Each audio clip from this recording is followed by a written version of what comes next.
Hello everybody, Todd here, all things archery and shooting, and today I'm doing a broadhead comparison review, if you want to call it, of some old style and new style fixed blade broadheads for the traditional archer.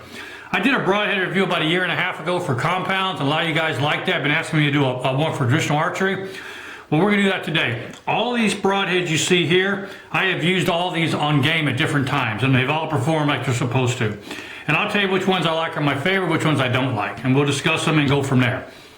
First, I want to talk about most of these broadheads. Some of these go back as far back as the 50s. Like, I believe the oldest broadhead I have in this is probably this Hills Hornet. This is a Hills Hornet here. This broadhead, what's it weigh? Let's see. This broadhead comes in at 130 grains. And I had 3 of these, and I've killed a bunch of game with these. And one of the first broadheads I hunted with, it's a 3-blade broadhead. And it's easy to sharpen. And of course it's a glue-on, as you can see. And these were popular in the mid-1950s, okay? Hills Hornet, all right? Next, another broadhead I've used quite a bit. This is the Hillbrer broadhead. This one here comes in at 145 grains because I had a, actually it's only 125 grains, but I added a 20 grain aluminum adapter for screw-in. So this is a nice, it's got a 3-to-1 composition, means it's 3 inches long and 1 inch wide, so it's 3-to-1, which is the favorite of most of your big game market. This is a mid-1950s head. Easy to sharpen, uses carbon steel on it. They used to call this razor steel. You can sharpen it pretty well with a stone. This flies really well, and I've used this for a number of years, killed some hogs, some deer with it. And again, this is a mid-1950s broadhead as well. Now we're going to move up the scale a little bit. This is going to be an early 1960s Zwicky head. Zwicky's been around forever making broadheads, and again, this one's been used quite a bit. I've killed several deer with this one. You hand sharpen this one. It's a double bevel. You hand sharpen it yourself. Comes in right at 130 grains also, okay? It's a nice little broadhead. These shoot really well. They fly really good too. They fly like just like a field point. They have very little wind planing and no noise. So again, that's the Zwicky head.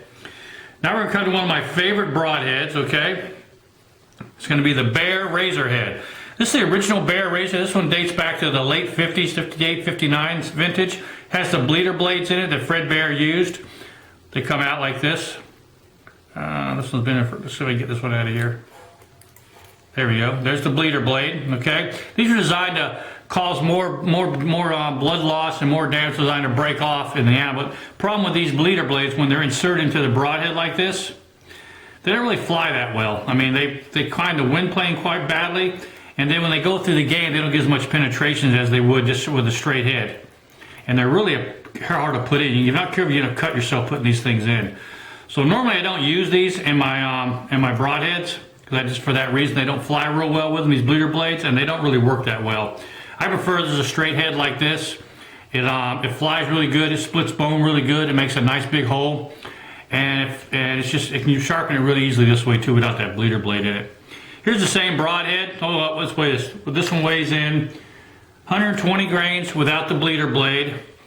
Add the bleeder blade, it's another 10 grains. So you're about 130 grains also. Most of your broadheads back in the 50s and 60s were in the 130 grain range. Now we got in one here, another one I've killed a lot of game with. This is one of my, I just call it my lucky head. As you can see, it's a little bent. I probably killed 10 or 15 deer with this and finally ended up bending it on a shoulder bone. So I can't use it anymore. But I killed a lot of deer with this. I shot this out of my compound bow in the 80s, okay? Again, it's the same broadhead as this one, just with the 25 grain adapter on it. And it comes in 145 grains with that adapter, okay? Now here's another great bear head. This is one of the original Bear broadheads from the late 60s, early 70s. Basically the same head, uses a different kind of steel, more of a tool steel, so it holds an edge better, and they sharpen really easily. These came either without the insert or this screw glue on. I bought these with the insert. They come in right at 145 grains right on the money. Again, you can add your bleeder blade if you want. They're all working the same. But I never liked the bleeder blades in mine though, okay? But that's one of my favorite broadheads there. It's the Bear Razorhead and the Bear Super Ray we're going to look at next. But I've killed a lot of game with this there. I mean, probably more game I've killed with this than any other broadhead I own. And there's probably more game taken across the world with this head than the other head. Now here's a Bear Super Razorhead. This is the early 90s. I've shot a lot of deer with this one too. This one comes in 125 grains, a little bit lighter weight than the standard one. Okay, this one only came in as strictly as a screw on, not with a glue on. This is the Super Razorhead. They call it a Super Razorhead because it's a stainless steel. Okay, they're really hard to sharpen. Once you get them sharp, they hold an edge really well, but they are hard to sharpen. And what's nice about them, they won't rust on you. You use an aluminum ferrule, okay, with a steel shank, and it's stainless steel blades in it. All right. Next is another one of my favorites I've used for a long time. I've used it up to recently, just a couple years ago. I've used the last 5 or 6 years. These are the MA2. I've got two here. I've got a single bevel, which is what this one is, and I've got a double bevel. Now the difference between the double bevel and the single bevel, they both weigh the same, come in 160 grains. 160 grains. The difference between the double bevel and the single bevel is the single bevel is only sharpened on one side, and the double bevel is sharpened on both sides, okay? This is a right single bevel head, so it means I have to use a right wing fletching for it. They sharpen really easily with a stone. This one's got a slight bend in the tip, if you can see. Very slight bend in the tip because I shot a hog with this, and it actually punched through the shoulder bone, not the shoulder blade, but the shoulder bone, the knuckle, and split the knuckle, but it did bend the head a little bit. All right, that's what I might sing about. They make a really nice big head. This here double bevel, there's no bend in this one at all. I killed a few deer with this one here, but this is the MA2, another great broadhead. Moving on down the line, we're going to get to some more other ones here. Let's get to the more, let's see if I can get this set up for you. Here's a good, this is an old bear, this is an old Razorback 5. These things fly like spear points, they really do. You notice they spin, so this thing's supposed to technically spin in the air when you're shooting, give you more accuracy. But I've shot a lot of game with this, a lot of hogs. Only problem is these blades are really tough. I mean, they shoot really good. They punch a really nice hole, but they are hard to sharpen though. You really can't sharpen these. They did make a replacement cartridge for it. You buy. I got a few of these, but I did shoot quite a few of these. These come in at 145 grains, and these have 5 blades on them. So they make a nice big round hole when they go through. And it's got a chisel point, so it'll punch through bone pretty easily. Here's the same one here, another one here. Okay, all right. This here is another Zwicky head, a smaller lightweight Zwicky head. This is their 110 grain head. I did add a 25 grain adapter to it, so 110 give me 135 grains. Nice little head, sharpens really well, flies like a dart. It's really, I mean, flies really good, no wind planing. Shot a few deer with it, it does sharpen really well. Here's a Satori head, early 1980s, mid 1980s head. This is one of the first removable braid broadheads they made for traditional users. Basically, you just slide that little ring down. You can pull these blades out and replace them with replacement blades. It's one of the first replacement blades. As you can see, the tip is bent on it because I did shoot a couple deer with this and punched through a shoulder with it. So it held up really well. When that locking ring locked in blades, and they didn't really tend to break off, and they're really thick blades. These worked really well also. Okay, now we're going to come to a German Jaeger. I've used this one. Actually, it's got a little bit of blood left on that one. I killed a deer a couple weeks ago. This is a German Jaeger. This one comes in 100 grains. I shoot these, and I mean, they fly really nice. They're really fast. I mean, they're really sharp too. I mean, from the factory, they're super sharp, and they're easy to sharpen. You just take this screw out, pull that ferrule off, then you can sharpen these on a stone when they come in. They may hold an edge really, really well. Okay. All right. Here is a Magnus Stinger, another one I've used. I haven't used this one that much. I've killed a couple deer with it, but not many. But it is a nice little head. It flies really well. Again, you can remove that screw there, pull that whole system out, and sharpen it. It does have sharpness on the back side and the front. So it's a really nice little head too. Stainless steel as well, aluminum ferrule. All right. And then we have also the tooth of the arrow. I used these last year. I killed a couple of deer with them. These are really nice. They fly like darts also.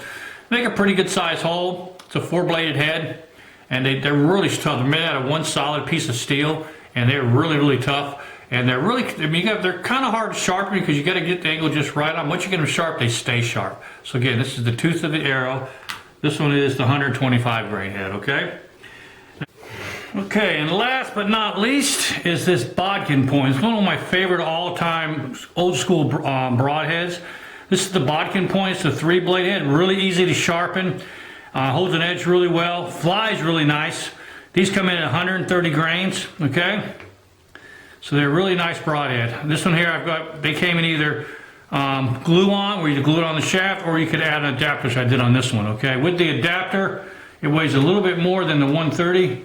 With the adapter, this thing comes in at 150 grains with the adapter. But that's another really one of my favorite broadheads. I've killed a lot of deer with that. This is also one of my dad's favorite heads. It's the Bodkin Point. Very nice broadhead, okay? Super nice broadhead. Last but not least are the broadheads I'm using for this year's hunting season. These are the arrows I'm using. These are 11/32, 50 to 60 pound spine on them, using white fletchings on them with a fluorescent yellow boning arrow wrap on them. And this one has the new head I'm using, which is a 3-to-1 ratio again. This is the Zwicky Black Diamond. This is a really nice head, super sharp. And I'm shooting this arrow. This is what I'm shooting now, hunting with this year in my recurve bows. This arrow weighs 160 grains. So it shoots really good. It's really accurate and it hits really hard. Okay. So that's the one I'm using this year. I'll let you know how. We haven't killed this with it yet, but I plan on doing some serious hunting with this year. Hopefully I have some game to tell you about it later on. But that is a nice little head there. Okay. And they're not expensive. Around $35 for 3 of them. I mean, they're pretty cheap compared like these. These are like $60 for 3. Okay, so the Jaeger's around $20 for 3. Buzz cut's around $40 for 3. The Stinger's and the buzz cut. So the difference between the Stinger and the buzz cut. The Stinger doesn't have the straight edge. The buzz cut has serrated edges. This is the Stinger model. You can't get these anymore from Bear Arts. They are coming out with a new head. I haven't got it yet. When I do, I will test it out.